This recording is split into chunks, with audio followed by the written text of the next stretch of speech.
All right, let's get right into it. We're going to talk about Singapore's future, which is a huge deal because, well, it's one of the most jam-packed places on the planet, and they've got this incredibly ambitious plan to deal with that. So here's the big question, right? How do you even begin to plan for a city's future when you've literally run out of space to build? I mean, this is a problem a lot of cities are going to face, but for Singapore, it's happening right now. Every single square meter is accounted for. So where do you find the room to grow, to build new things, to make life better for millions of people? Well, the answer isn't just one thing. It's about thinking in 3 dimensions. You go up, you get greener, and you go deep, deep underground. It's a whole new way of looking at what a city can be. And you know, this isn't just some high-level concept or a bunch of cool ideas. It's all laid out right here in Singapore's draft master plan. This is the actual blueprint for the next generation. So what is this master plan exactly? The key thing to get is that it's not just a suggestion. It's the official, legal guide for how the country is going to develop for the next 10 to 15 years. You can almost think of it as the city's operating system. And the really smart part? They review it every 5 years. So it's a living document constantly adapting, not just some report that gathers dust on a shelf. Okay, so the whole plan is really built around one core idea, making daily life better for people. It's all about how we live, work, and play. Let's break that down. So first up, live. And this isn't just about slapping up more apartment buildings. No, it's about taking the places people already live and making them better. We're talking more green spaces, making them more walkable, building up that community feel. Basically, designing a city that feels like it's built for people, not just for cars. Then there's play. And check out this number because it's pretty wild. They're adding 1,000 hectares of new parkland. That is a massive commitment to green space. The idea is to connect all these parks and nature reserves so that no matter where you live, a bit of the outdoors is just right around the corner. And finally, work. The big strategy here is something called decentralization. So instead of having pretty much everyone cram onto trains and buses to a single downtown business district every morning, the plan is to create these major job centers out in the east, the north, and the west. This is a game changer, right? It brings jobs closer to where people live, it slashes commute times, and that gives people more time back for, well, the live and play stuff we just talked about. And here's a perfect example of how all these ideas really come together. This Greater Rustic Coast project. It's a 50-kilometer stretch along the northern coast. But it's not just a park. It's this incredible corridor that weaves together nature, heritage sites, and fun recreational spots all into one seamless experience. It's brilliant. So it's clear they're totally reimagining the surface of the city. But what happens when you really, truly run out of land? Well, that takes us to the next and maybe the most mind-bending part of the strategy. This is where Singapore starts pushing the limits of engineering to literally create new space out of thin air, or maybe more accurately, out of solid rock.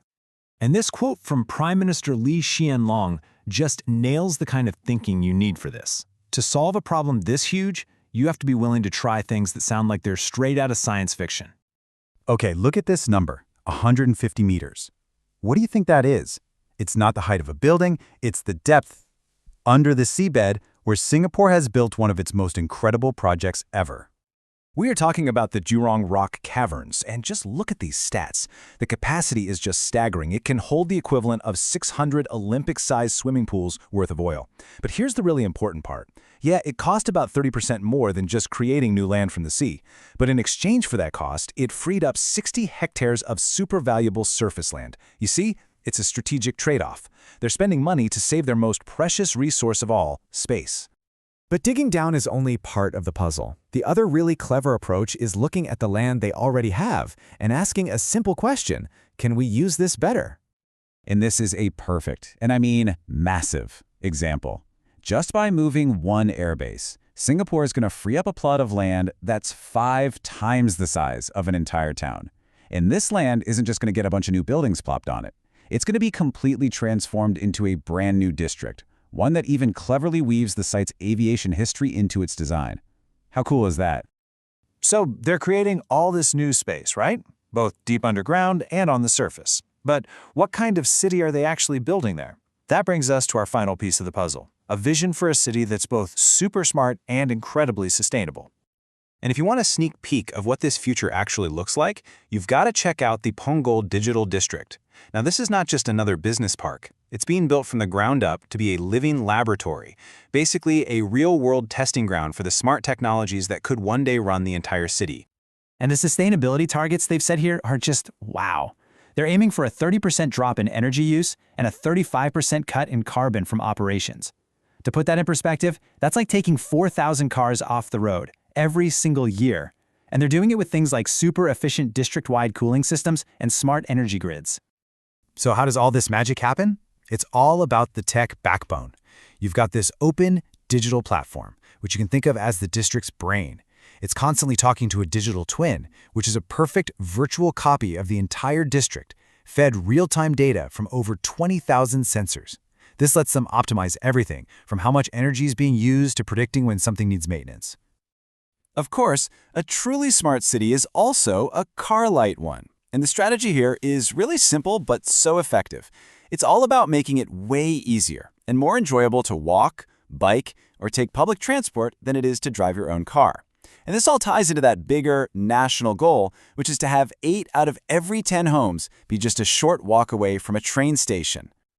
So when you pull it all together, the vision is crystal clear. They're aiming for a future where all this amazing, cutting-edge technology serves a really human purpose. It's about creating a city that's not just efficient and sustainable, but one that's also more livable, greener, and still feels deeply connected to its own unique history and nature.